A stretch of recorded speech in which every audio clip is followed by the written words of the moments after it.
Hello, welcome to Tidy Talks, the podcast where we explore how organization in all its forms can transform not just our spaces, but our lives. From decluttering our homes to planning our days with intention, this show dives into how structure, simplicity, and cautious living can bring more clarity, balance, and peace of mind. I'm your host, Zina Lazrak, and today we're diving into a topic I feel deeply connected to: the healing power of decluttering.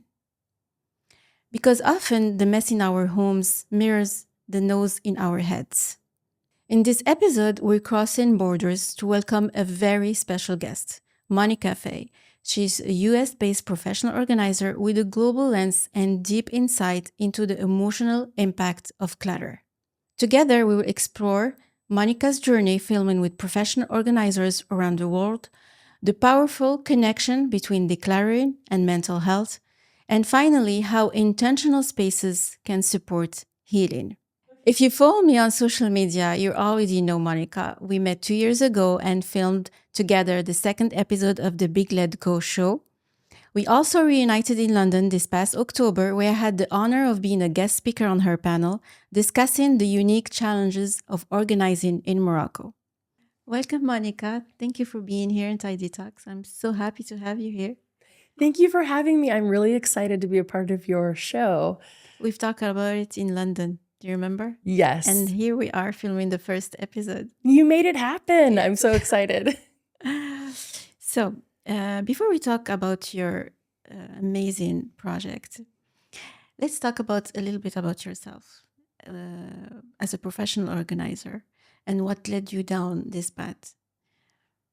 Oh, I feel like I don't have a traditional path to this career because I was not neat growing up. I wasn't organized. I was very creative and wild and messy. My mother would tell you I would build things everywhere and leave them for weeks at a time. But when I went to school in California for college, I was a nanny, I was going to school, and then I started working for a cleaning company. And I felt really unsatisfied at the end of the day when I would clean these houses. I only lasted 2 weeks, but it wasn't the cleaning that I didn't mind. It was that I didn't get to see people's reactions at the end of the day. And I guess I wanted a reward. I wanted to know that they were happy, that the cleaning made a difference in their life, that they couldn't do this by themselves. So if they were going to hire someone to do it, that it would change their life in some way. And I just felt very disappointed doing this. So I decided to start my own cleaning business. And I hired girls from my cheerleading squad because none of us had money. We all had jobs outside of school. And so they picked up a few extra dollars, outside of class. And I then decided that I wanted to make a little bit more money in the cleaning business. So I started a second service of organizing. And I was inspired to do that by a woman named Niecy Nash. And she had a television show called Clean House. And this was in the early 2000s. And what I really loved about Niecy was that when organizing first came to TV in the 90s and early 2000s, it was mostly Oprah and very wealthy people that had this service. And the way they talked about it was very untouchable to most people. It didn't seem accessible. It seemed not practical to the everyday person. And when Niecy Nash came out with this show, Clean House, she was just the host, but her personality was so big, and she would see the dirtiest or messiest house and kind of joke about it and make people feel less ashamed. And she's just kind of like, oh, you've gotten yourself into some trouble here, but don't worry, we'll get through it, and made them feel really comfortable no matter what they went through. So I really was inspired by her. So when I started this second service with my cleaning business, I had her in mind. And that business didn't last too long because I had an offer to work at a small magazine as an editor. So I dropped everything immediately. And it wasn't completely an official business because I was in college and just trying to make extra money. Well, I would say about 2 years later, the job ended at the magazine. And very strangely, 2 of my clients from 2 years before sent me emails within the same week. They didn't know that I had, quit my job. Well, got fired from my job. They didn't know that, but it was so strange that they emailed me in the same week, and both of them were asking, hey, do you still do this service? Because I've undone everything that you taught me in the 2 years since you've been gone. And I was just right away, I said, yes, I still do this, because I didn't know where I was going to have my next job. So I thought maybe, okay, I'll just do this for a little bit. And I had entered myself on a babysitting website to get more babysitting jobs just in the meantime. And the first woman that wrote to me said, I already have a nanny. I already have someone who can help if the nanny is sick. I saw you used to do organizing. Do you still do that? And right away, I was like, this is 3 people in the same week. So I said yes to her, and she became my first new client.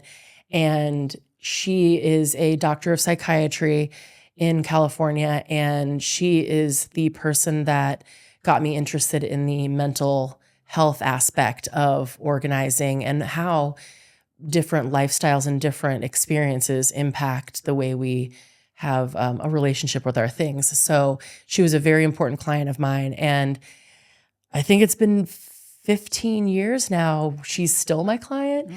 And she's my friend now. And she was a major force in shaping me into the organizer I am today. That's amazing to see when you start with the client, they become your friends at the end. Well, because you know so much about them so intimately. So many times together. Yeah. And also, I don't know, do you feel like this where when you share with your clients or when they share with you their most shameful things, places in their home they don't show other people, I tend to share it with them too, my experiences. And so you can't help but end up in a friendship. Because you spend most of the time of the day together. Yeah, like hours. Hours, like organizing their space, the bedrooms, the dressing. Like, do you think it was a challenge for you to start as a professional organizer? I think that it was a challenge for me to learn organization in a way that could be taught to others. So because I was not naturally organized, my value was in getting people excited about the possibility to change their lives. So I guess kind of like motivational coaching. And so once I got past the motivation and the excitement, then you have to really solve somebody's problems.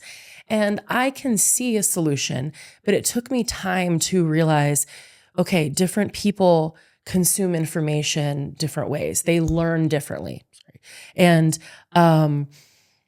if they learn differently, I need to learn what makes them understand information, what will stick, what will be strategies that they can come back to over and over again that's repeatable and easy for them to teach other people. So I think that was what, I wouldn't say I struggled with, but what was something I had to dedicate a lot of time to was learning, one, for myself, the practice of organization and what that meant for me as a person with ADHD and not learning the same way people do. So how do I learn to become organized with ADHD? And then learning other people's styles of how they consume information and being able to teach it to them. Okay. Well, I asked you this question because here in Morocco, it was a struggle for me, like challenge to start to make them understand the role of a professional organizer. That's why I asked you if it was like to make it as a career. Yeah. It was challenging for you. So yes. Okay.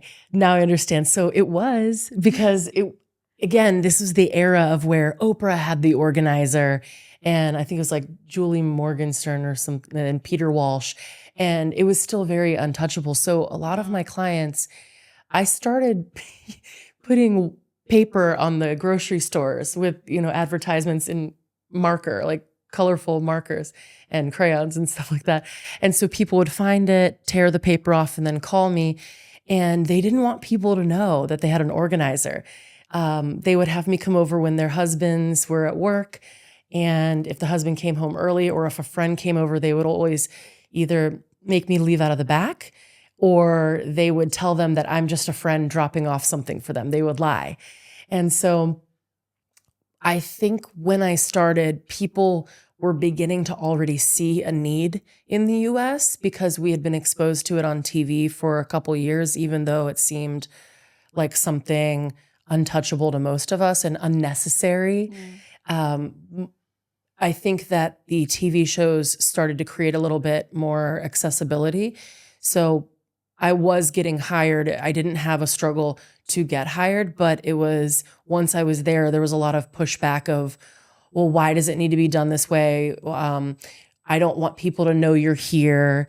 And, there was just a lot of shame, and getting around that shame was really hard. And also the age gap. When I started, I was 21 years old and my clients were double my age. And so a lot of times they were like, what do you know about life that you can teach me?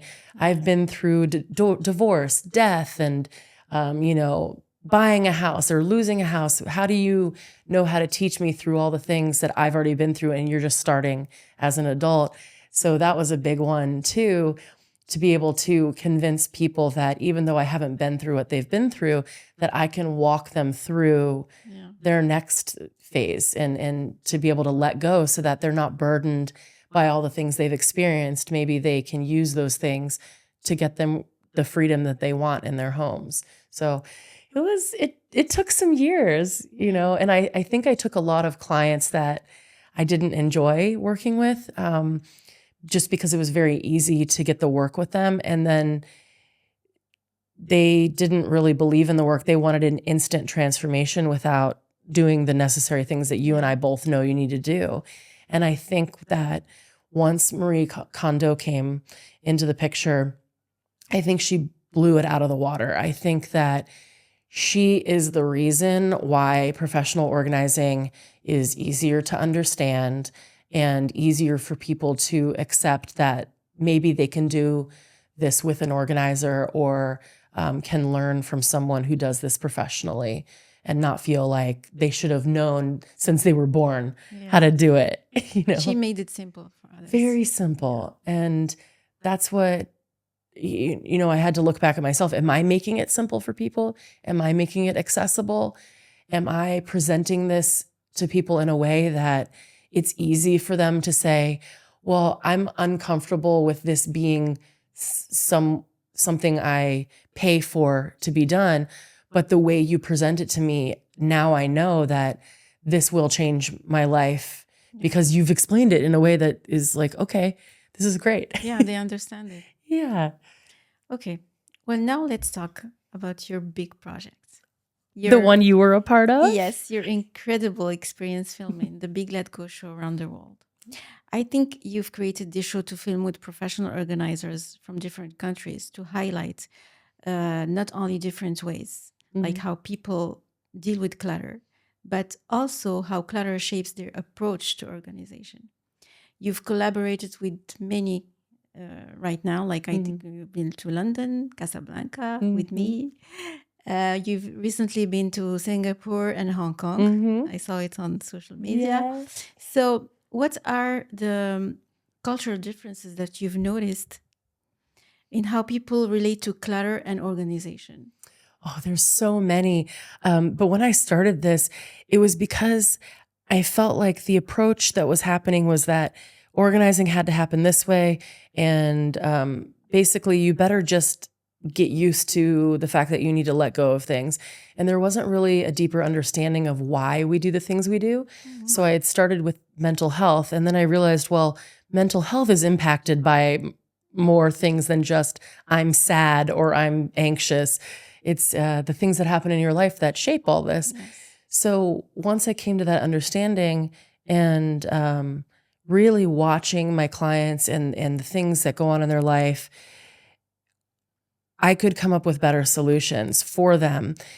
And I learned from them. Like I had a Jewish client who kept kosher. And so she had two separate sides of her kitchen that she had for meat and, dairy, and the dishes could not touch.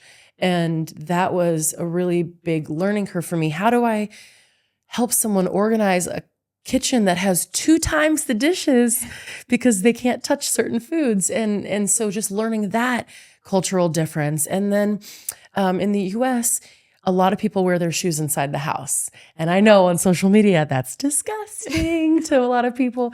But in the US, you just never know what house you're going to go into, whether you can walk in with your muddy shoes or if you must take them off at the door. That's another difference. When people take their shoes off at the door, especially in a lot of Asian cultures, they do this, then the clutter is somewhere else in the house, right? It's right at the entrance. It's right. The first experience you have in the home is a pile of shoes, and then maybe the bags are there. So their needs might be different than someone who scatters their shoes throughout the house. And now the clutter is, there is no section for it. So the mother of the house might be really upset that her kids leave things everywhere, and then the father is leaving his shoes just wherever, and there's dirt in the house and the carpet is stained. So that's a different need. So just understanding where people are coming from, how they were brought up, what the expectation is in their community and their family helps to shape a solution for them that makes sense to the life that they have. Instead of just reading a book and saying, this must go here, this must be thrown away, you keep this for this many days or months. Those rules don't really apply when you have differences in your culture or upbringing. And I think even you and I talked about that on the episode, right? Yes. When you were practicing the KonMari method, what were we? There was a difference in the way you wanted to say things. You have to adapt the method to the culture. Exactly. The lifestyle, the traditions. Exactly. It's important to do that. Like you cannot just go to someone's house and just tell them, here's the matter, we have to do this and this and this. Exactly. You have to change it. Exactly. And in like Singapore, for instance, there is part of their culture, not their full culture, but part of their culture is very competitive. So for instance, then there's this need to put a placeholder in things just in case you need something later. For instance, if you go to a food court in a mall, you might notice a tissue on the table. And I would think that's trash. And to someone in Singapore, that means I reserved this table while I'm going to get my food. Wow. And I think in the US, if we're saving a seat, we'll put like a coat on or something. But there's this like a little thing that you would think is trash, but they all understand that means that table's reserved. And it's this need to make sure they are safe in having what they need. And that can lead to more clutter, because if they feel like they get a good deal on something in the stores, then certain people might have more of a tendency to have a reserve of gifts or supplies or things that were on sale. And that happens in the US too. But it was very interesting to learn that when I was in Singapore. And then in Hong Kong, there's issues with space. So they're not thinking so much, hey, am I going to run out of this? Am I not going to have the same thing somebody else is going to have? Instead, they have the highest cost of real estate in the world, I think, or one of the highest. And they have the highest amount of people in one space in their city. So the government has made regular size apartments into smaller apartments for people, and there's not a lot of space. So we went in on one of the episodes to a person who the government was helping because they were in these small apartments, and they had to create custom furniture for them to help them, because this is not practical for people. They had to create very small desks and dressers so that their own citizens could live a little bit more freely. So for someone who is space restricted, like in Hong Kong, you have to think about the most practical furniture. And it was absolutely amazing what these people were doing in 100 square feet. That is you and me. This square of a rug is the size of the apartment, the entire apartment, for a grandmother, a grandfather, a mother, a father, and 2 children. Oh. And so every centimeter counts. Yeah. So it's what they were doing with their space was amazing. So just going from the floor all the way to the ceiling and hanging clothes on by the window where the air would come in. And then here's where all the material is for the school lunches. And then this is a tabletop to prepare food, but you wipe it off and then the flaps come up and now it's a full dinner table. And then everybody has a role, even the smallest children. The minute you're done eating, everyone puts away the dishes, puts away their mats, puts away whatever it is. And there is that expectation that everyone pitches in and nothing is left out, nothing. And that's not the same, you know, in London or in Casablanca or even in New York City. But I think it's incredible to see how people have survived, how they have thrived, and how their communities have shaped the expectation of what their homes are supposed to look like and what is of value to them. So it's been cool. So despite these all differences, cultures, traditions, and lifestyles, I'm sure you found there is a universal thread that we all have. Yeah. In the way people struggle with clutter. I'm sure there is one thing that we all share. What is that? I mean, I think maybe mental health. I know that's pretty much what it is that the things that impact our attachment to our things, it's whatever's going on inside, you know? And so if you have something going on in your life that's really stressful, you might be relating to your home and the way you tidy up and your attachment to certain things differently than when you're not stressed. And the same thing is if your environment is really stressful, then you might not immediately understand that it's making your mental health stressful as well. Is that where we're going with that? Yes. Okay, good. Because I was like, oh no, wait a minute. Was there a secret? So now we're talking about a very, very deep topic. So this is something that we overlook. We often overlook. And the emotional and physical weight of clutter and the difference or the link between clutter and organization in general and mental health. Yep. And for many, like a disorganized space isn't just chaos. It's a sign of overwhelm, burnout, depression, emotional blocks. Yep, all of that. And I think for women, particularly during life transitions like menopause, perimenopause, that connection can be very, very intense. I think we will talk about it, later. Yeah. Really. But I think for me, clutter it's never just stuff. It's memory, it's emotion or even guilt. You agree, right? Absolutely. And you've spoken about this link between clutter and mental health on your panel in London. And I found it very interesting. And people often don't understand this link. For them, organization is, it's to be organized, just stuff on their place, like with labels and it's deeper than that. Absolutely. It's, I think that our clutter is information. And it tells us the story of what is going on in our minds, in our lives. And what we do is we tend to look at our stuff and get frustrated by it and say, oh, I'm such a mess, or I'm so lazy, or other people are so lazy, or, I have so much work.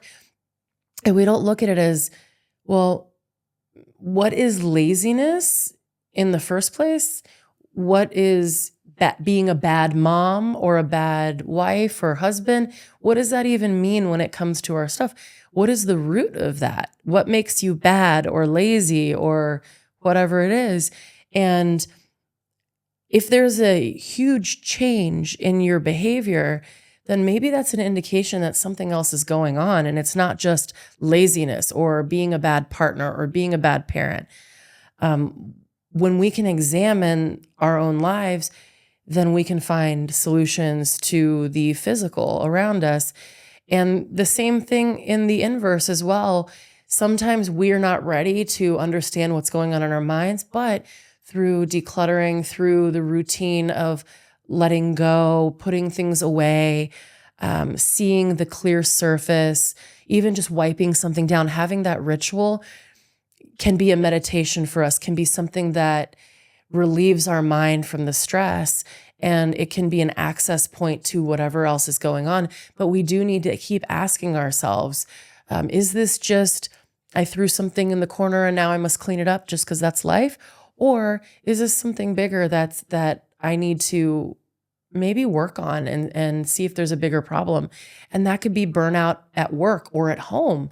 And I think many women around the world are, if they haven't already in the past generation, are really coming to light that the workload is uneven with it, whether you're a stay-at-home mom or wife, or you're a full-time or part-time worker, that the chores at home, the cleaning, the organizing, the planning, being a record keeper, being the keeper of memories, whatever it is, it's a very uneven workload. And that's because there's more happening in our lives now than 25, 30 years ago. With things are moving so much faster. There's more activities for children. There's more things to maintain. And I think the workload has skewed even more. And even if someone is making all the money and it seems like, okay, they go to work, they make the money, so your job is to keep the house, there's been a change in how much work is happening at home. And that can lead to burnout. And women especially are told that that's their role. And you just must keep adding to the burden and figure out how to prioritize, figure out how to distribute your energy or find more energy to be better at keeping your home, keeping your kids, keeping your family together. And I think that it comes to a cracking point for people that they just are under this assumption that they should be better at all these things when really it's too much. Yes. And then that's why we have to use like organization as a simple tool. I always say that it's very simple. Yeah. And to be organized to manage all this at the same time. Yeah. And when you start to let go of things, you start to really identify, like, why am I attached to this? Is this something that I need to think about? Like if a parent dies and it's sentimental, are you keeping this because this is something when you see it is, there's memories of your childhood or a good time with them when you're an adult, whatever it is? Or is it something that the death was so painful that you keep everything because you don't want to process that they're gone? And so when you let go of one thing, it feels like you're giving away the life that they had or something like that. That's something to process. And as we let go, as we organize, we can keep confronting these things that are going on in our mind. And I think a lot of people don't understand when they have depression or anxiety and they think it's just personality or a rough time. And it's like, no, you're dealing with some big stuff here and it's showing up. Yeah. Have you dealt with anything like that for yourself? No. Not yet, but you've seen it. You've seen it with your clients. Yeah. I see it with clients, and it's very, very challenging for them to let go of things, especially like emotional attachment for maybe furniture, clothing. And that's very, very interesting to see, like how can each one deal with that? Exactly. Yeah. So now let's talk about the women hormones and menopause. That needs to be talked about. That's a big one. Yeah. We need just an episode for that, I think. Honestly, I think you should, because there's a lot of stuff. There's a lot. Yeah. Okay. You've recently shared something powerful on Instagram. And that's, I'm going to read the title, How Hormonal Imbalances, especially during perimenopause, can silently contribute to clutter. Yeah. And in this part, we dive into the emotional, physical shifts women experience in this phase and how organizing the home can become a form of self-care or healing and stability during these unpredictable transitions. Yeah, so I think we're talking a lot more about perimenopause, especially on social media now, which I'm thankful for. It's not enough because all women, almost all women will go through this in a lifetime. And there just isn't enough information or understanding out there right now. It needs to be talked about all the time. It should be something that growing up, men or women, you know that this will happen. But instead, we kind of stumble upon it when a parent goes through it and then it's too late. We're like, why are they acting like that? Yeah. And, a couple of years later, we're like, oh yeah, okay. But it's like, if we had this knowledge from very early on, both men and women could understand what a woman goes through at a certain time in her life. And what we're finding is that when, in perimenopause, that's when the hormones change. There's a drop in the estrogen and the progesterone. Sometimes it spikes a little bit. It's very up and down. And we know that women feel hot flashes and they might be irritable, but there's so much more than that. There's short-term memory loss, fuzziness of the mind. Yes. If you have ADHD, you might have spent your whole life managing your ADHD, whether you knew you had ADHD or you had no idea and you're just like, I got to act normal like everyone else. When women go through perimenopause and they have ADHD, it exacerbates their ADHD symptoms. So they may become, it might be harder for them to remember what to do next, to do things in logical sequential order, to be on time for things. It really affects time blindness where you just don't understand what 15 minutes is. And there is a very drastic change that happens to a lot of women, not all women, but a lot of women, and they lose themselves. They think something's wrong with them. They get very frustrated and they're misplacing things. They can find that clutter is building up in their homes, and it's because of what is happening inside their body. And there isn't enough knowledge and support out there to get them through it. And they usually find out way later that that's the reason all this has been happening. And it strains relationships, whether it's friendships or marriages, relationships with children, because of what women are going through. And I think this is the best time for women to support each other and to help their friends declutter or share information with each other. Like, okay, are you going to do this today? Because I'm going to do this. And we make sure that we're doing the work together and not just being alone in it.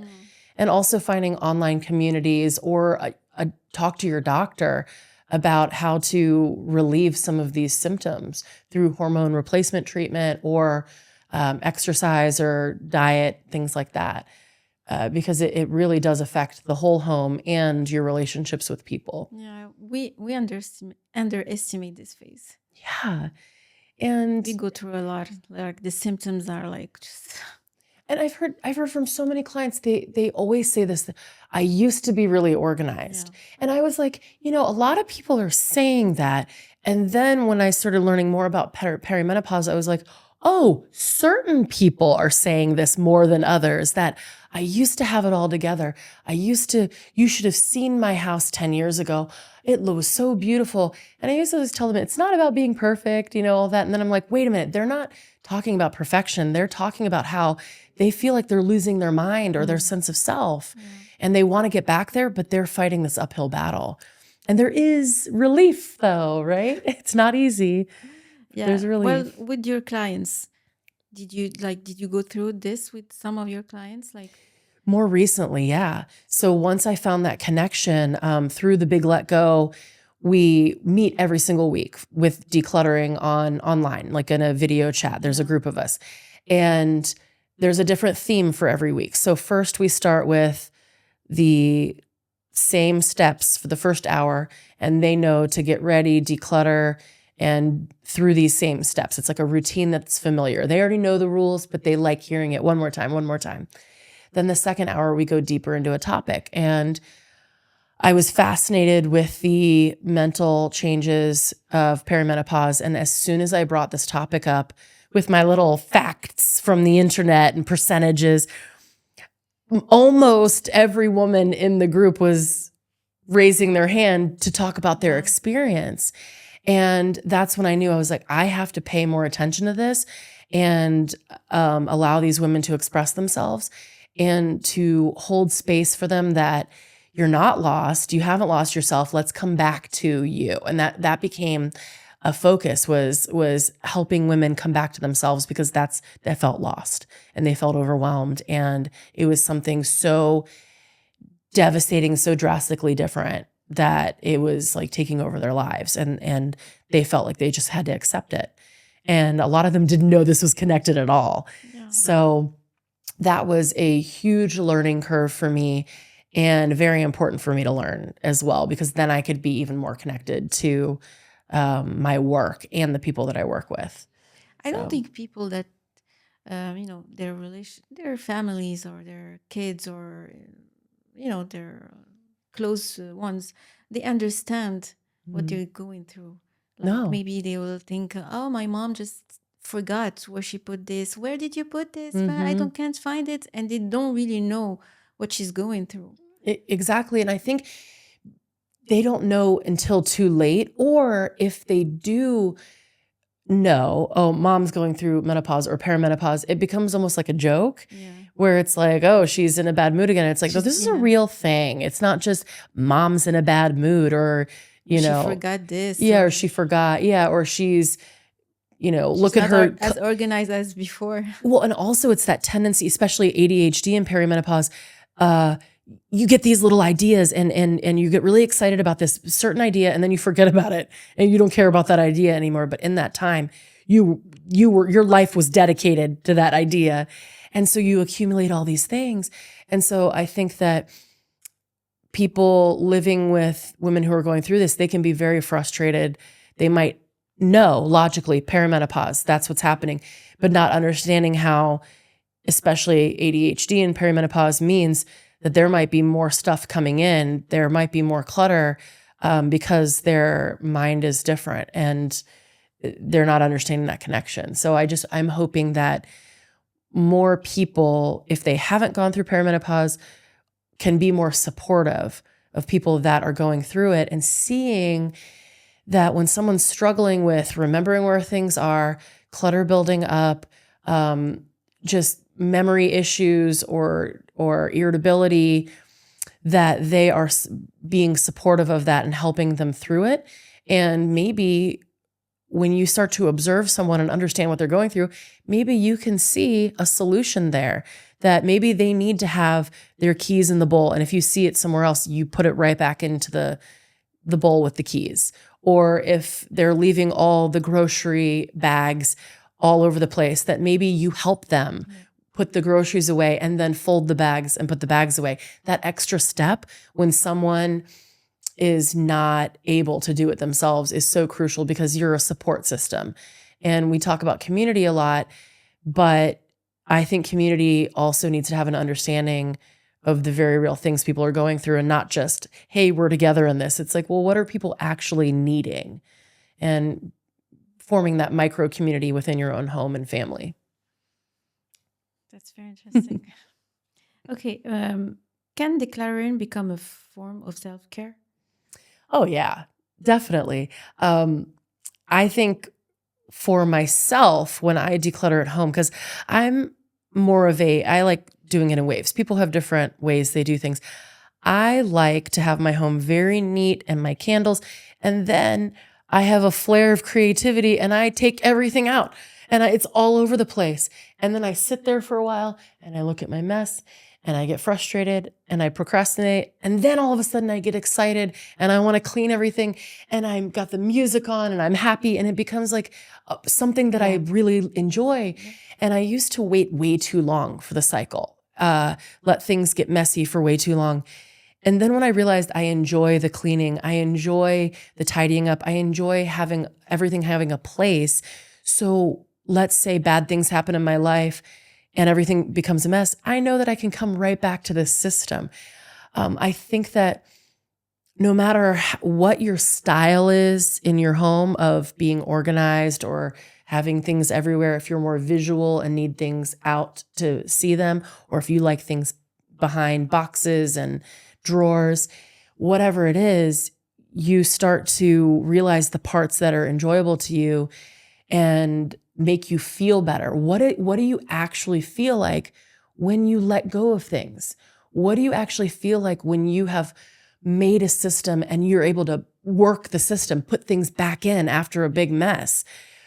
We don't ask ourselves how we feel during this process. And tapping into our feelings is the part of self-care. So I like to say the why is in the work. So as you're doing the work, you're getting the reason why it's good for you. And that is why decluttering can be self-care. As you're doing this work, you're finding yourself again. You are centering, you're grounding, and you are telling yourself that you are capable and that you know what you're doing and that mistakes are reversible and you can try different things. Not every method is going to work all at once. And you can only figure this out as you do the work, right? You can't it's not always about just reading a book or watching a video and all of a sudden you're enlightened. You have to do it.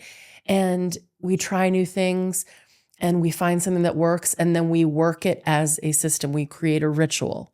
When routine means something that meets something that lightens your spirit, right? So that's ritual. For me, it's a therapy. Yeah, like whenever I'm in a bad mood or, something is happening, I go and I tidy a space.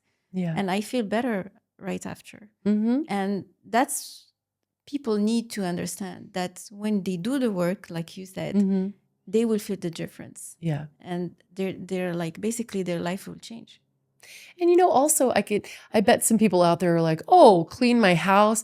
Great. Yeah. Tell me all the chores are supposed to make me feel better. But that resentment comes when you're not getting enough help at home, when the workload is uneven. And so that is another part of the decluttering that makes it a therapy or a meditation, is coming to these conclusions that decluttering for you and for the health of your home feels good, but ignoring the uneven workload, ignoring the part where people aren't helping or pitching in or making decisions to lighten the load, that's where the resentment for the housework and the cleaning and the organizing comes from. And it takes it away from it being the therapy.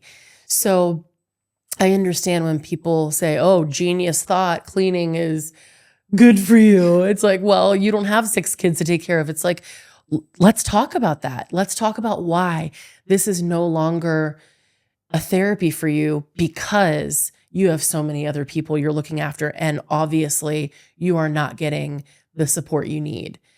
So it all comes back together, doesn't it? Yes. Well, I think we've come to the end now. This has been an amazing talk. Thank you so much for having me. Thank you so much for being here and for sharing with us. You have so much wisdom, and I can't wait for everybody to see you on the Big Let Go and for everyone to see what you do with this podcast. That's it for today's episode of Tidy Talks. I hope this conversation has shifted your perspective on the emotional burden of clutter and how healing can begin with something as simple as letting go. If you're facing major life change, navigating stress, or just feeling overwhelmed, remember, your space can support you if you let it too. A huge thank you to Monica Fay for being here with us today. Until next time, take care of your space and it will take care of you.